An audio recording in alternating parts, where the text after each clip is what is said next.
प्राथमिक सुविधा मुहैया करवाने में सावली नगरपालिका निष्फल रही है, ऐसे आरोप लगाते हुए विपक्षी नेता हसमुख पटेल की ओर से मुख्यमंत्री को अर्जी दी गई है।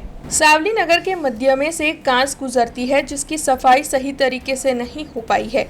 नाला जो है वो कचरे से ब्लॉक है, जिसकी वजह से निचले इलाके में अब भी पानी भर जाता है।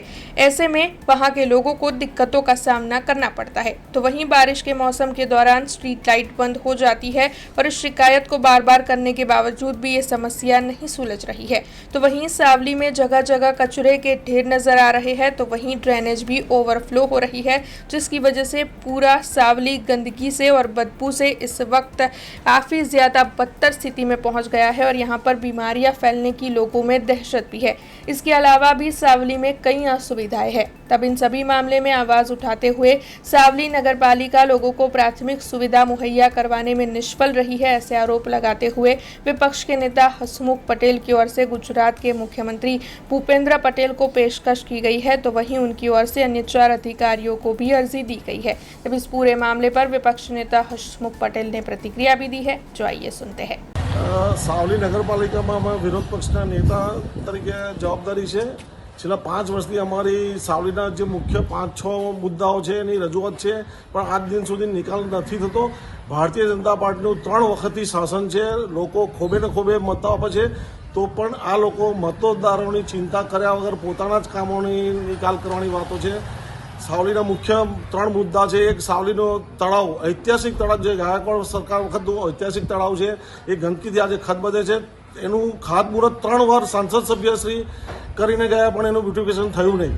બીજું સાવલી મધ્યમાંથી જે રંગાવ કાંસ જે વડોદરામાં વિશ્વામિત્રી છે, તે રીતે અમારા સાવલી મધ્યમાંથી રંગાવ કાંસ જાય છે, એ ગંદકીથી ખદબદે છે। ચારે બાજુ દબાણો થયેલા છે, તેને લઈને પાણી નીચા વિસ્તારમાં પાણી ભરાય છે, એવા પ્રશ્નો ઉદ્ભવે છે।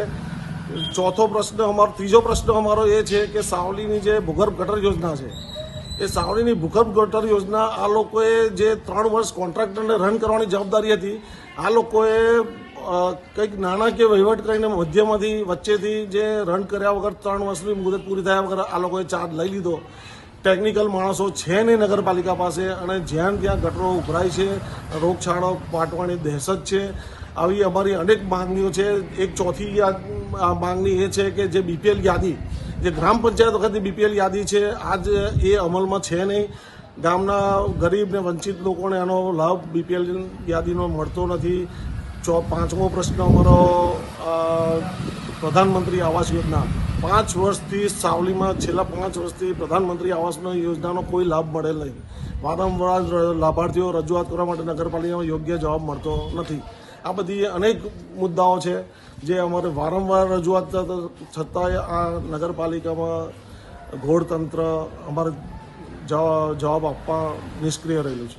हमसे जुड़े रहने के लिए हमारे YouTube चैनल को सब्सक्राइब करें और नई वीडियो की नोटिफिकेशन के लिए बेल आइकॉन को दबाएं।